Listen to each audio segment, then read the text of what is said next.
Hello friends, स्वागत है आपका अपने यूट्यूब चैनल में एक नई वीडियो के साथ।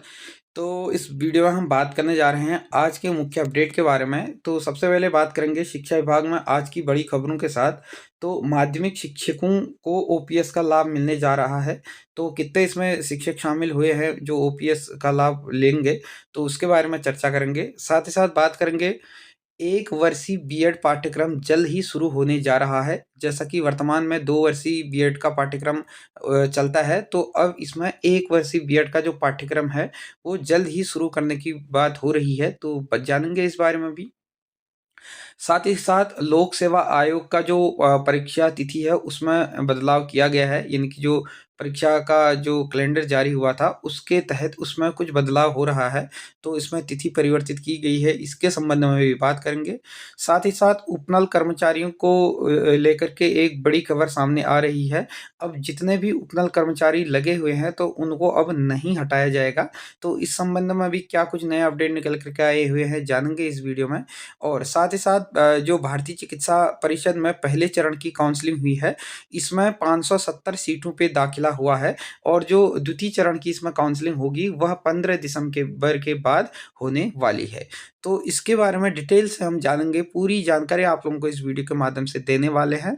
तो बने रहेगा वीडियो में अंत तक। अगर आप लोग हमारे चैनल पे नए हैं या अभी तक आप लोगों ने हमारे चैनल को सब्सक्राइब नहीं किया है, तो चैनल को सब्सक्राइब और बेल आइकन जरूर प्रेस कीजिएगा, ताकि इसी प्रकार की नई वीडियो, नए नोटिफिकेशन आप लोगों तक आसानी से पहुंच सके।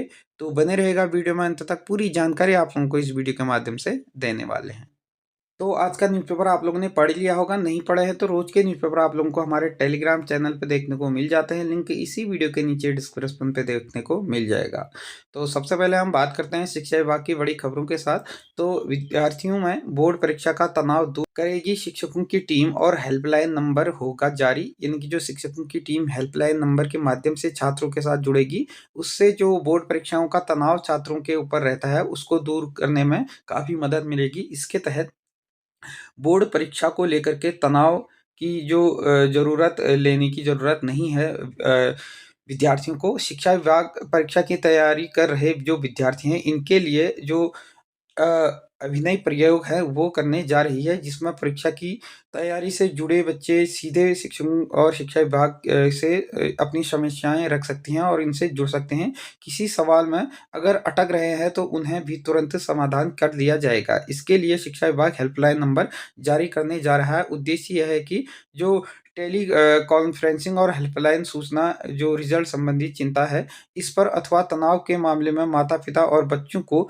उपयोगी सुझाव दिए जाएँगे। और छात्र छात्राओं को 10 बजे से लेकर के शाम 5 बजे तक इन हेल्पलाइन नंबरों में कॉल कर अपनी समस्याओं का समाधान कर सकते हैं। यानी कि अब हेल्पलाइन नंबर जारी होंगे, जिसमें सुबह 10 बजे से लेकर के शाम 5 बजे तक, यानी कि जो वर्किंग डे रहेंगे, उनमें जो छात्र हैं वो शिक्षकों के साथ जुड़ करके अपनी जो भी परीक्षा का तनाव उनके ऊपर है, जो समस्याएँ हैं, उसका समाधान ले सकते हैं।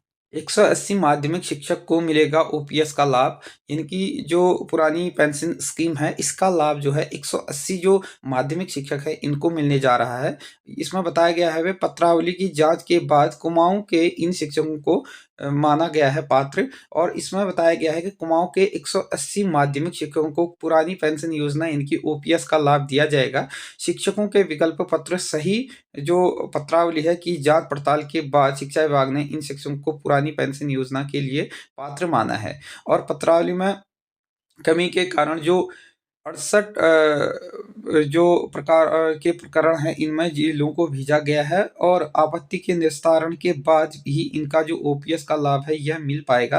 और जिसमें जो है अभी 180 को ही मिल पाएगा, क्योंकि जो 68 की जो पत्राचार हुआ है, उसमें कुछ त्रुटियां मिली हुई है, जिस कारण से इनको नहीं मिलेगा। वर्तमान में 180 को ही मिलेगा। और जैसे ही इसमें संशोधन करके आ जाता है, तो ये 68 जो हैं, इनको भी इसका लाभ मिल पाएगा। तो ओपीएस का जो लाभ है, ये इनको मिलने जा रहा है लगभग 180 इसमें जो अध्यापक हैं। और 3 मार्च 2023 में भारत सरकार ने कर्मचारी जो लोक शिकायत तथा पेंशन मंत्रालय के दिशा निर्देश के बाद 7 नवंबर 2023 को सरकार के जो अधिसूचना है इसको जारी करते हुए इनको लाभ देने की बात इसमें करी हुई है। तो इसमें लगभग अगर बात करें 180 जो शिक्षक हैं इनको ओपीएस का लाभ दिया जा चुका है, इनकी दिया जा रहा है, जिसमें ओपीएस लाभ पाने वाले जो नैनीताल के 63 हो गए, अल्मोड़ा के 64 है, बागेश्वर, चंपावत में 10-10 और और शेष जिलों में अब तक जो है 68 शिक्षक यहाँ पर हैं और 68 प्रकार के जो आपत्ति लगी हुई हैं, इन कारण से वापस इनको भेजा गया है।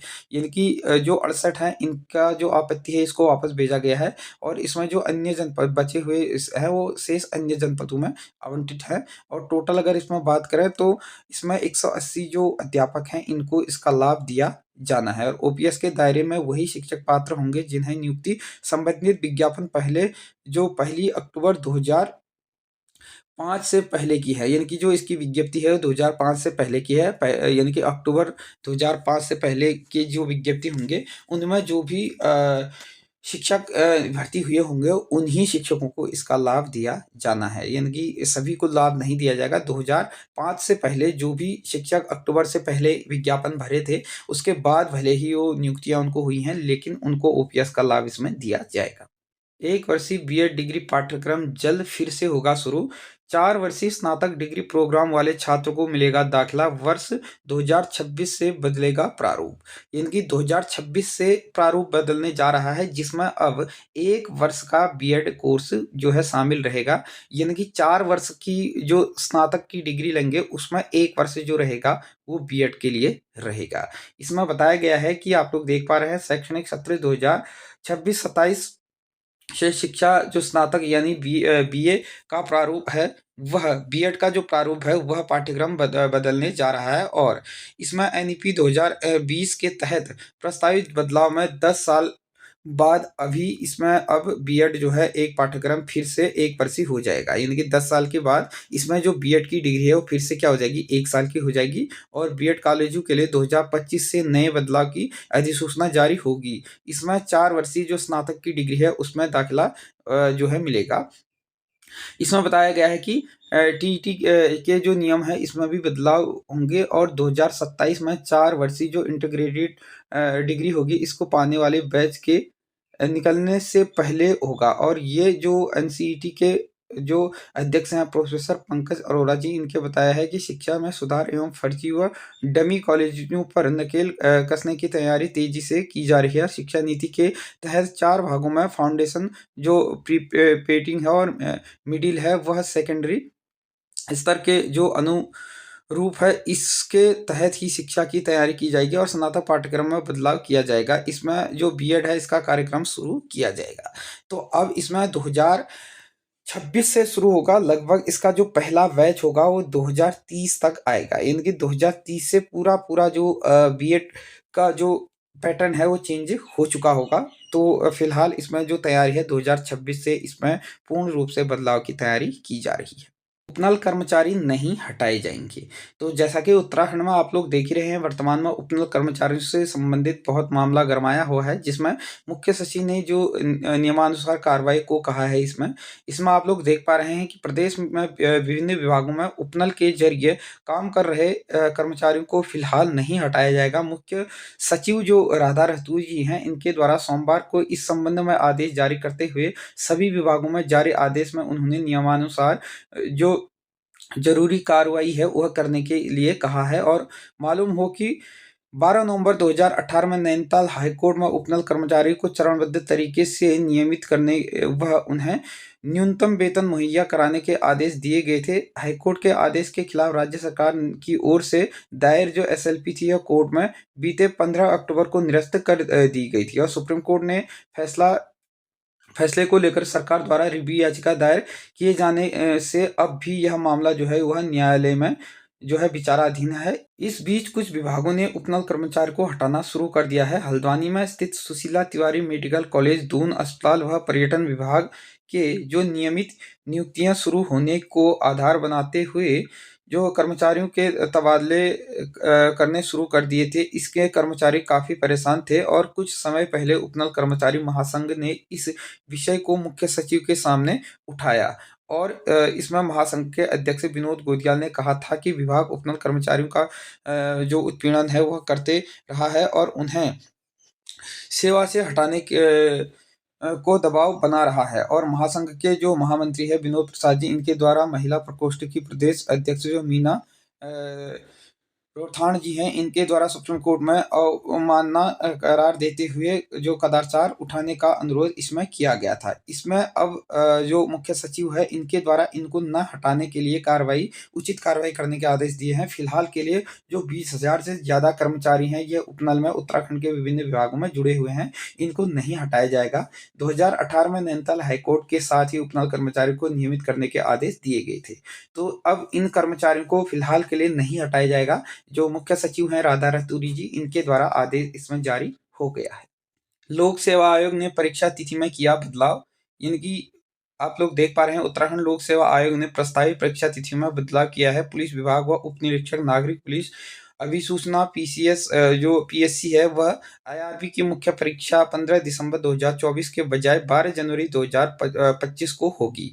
और आयोग के सचिव जो गिरधारी सिंह रावत जी की ओर से जारी जो बयान और जो इसमें जारी हुआ है, उसमें बताया गया पुलिस विभाग में उप निरीक्षक वह नागरिक पुलिस सूचना गुलमनायक पुरुष पीएससी वह आईआरबी की मुख्य परीक्षा 12 जनवरी को होगी और अग्निशमन द्वितीय अधिकारी परीक्षा अब 9 फरवरी को होगी। उत्तराखंड जो सचिवालय एवं उत्तराखंड लोक सेवा आयोग के समीक्षा अधिकारी लेखा वह सहायक समीक्षा अधिकारी लेखा की प्रारंभिक परीक्षा 25 जनवरी को होगी।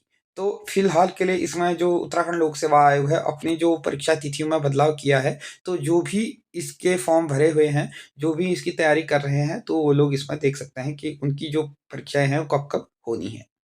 पहले चरण की काउंसलिंग में 270 सीटों पर होगा दाखिला। भारतीय चिकित्सा परिषद में 1 दिसंबर से शैक्षणिक सत्र 2024-25 होने जा रहा है शुरू। 15 दिसंबर से के बाद शुरू होगी दूसरे चरण की काउंसलिंग। इसमें आप लोग देख पा रहे हैं कि जो भारतीय चिकित्सा परिषद उत्तराखंड के पहले चरण की काउंसलिंग में 270 सीटों पे दाखिला किया गया है। इसके तहत आयुर्वेद मेडिकल कॉलेज 1 दिसंबर से शैक्षणिक सत्र 2024-25 शुरू करने जा रहा है। बची हुई सीटों पर 15 दिसंबर के बाद काउंसलिंग जो होगी वह तिथि जारी की जाएगी। तो अब भारतीय चिकित्सा जो परिषद है, इसके तहत जो शैक्षणिक सत्र है 2024-25, इसके लिए पहले चरण की काउंसलिंग में दाखिला हो चुका है। अब दूसरे चरण की जो इसमें काउंसलिंग होगी वह 15 दिसंबर के बाद होगी, क्योंकि इसमें अभी दूसरे चरण में भी काउंसलिंग होनी है। तो अभी 570 जो सीटें हैं इन पे दाखिला हो चुका है और साथ ही साथ जैसे ही इसमें दूसरे चरण की काउंसलिंग की तिथि अनाउंसमेंट हो जाएगी, हमारे चैनल के माध्यम से आपने को देखने को मिल जाएगी। तो फिलहाल के लिए इस वीडियो में इतना ही है। वीडियो अच्छी लगी, इन्फॉर्मेटिव लगी तो वीडियो को ज़्यादा से ज़्यादा लोगों को शेयर कीजिएगा। चैनल पे नए हैं तो चैनल को सब्सक्राइब और एक लाइक जरूर कीजिएगा। धन्यवाद।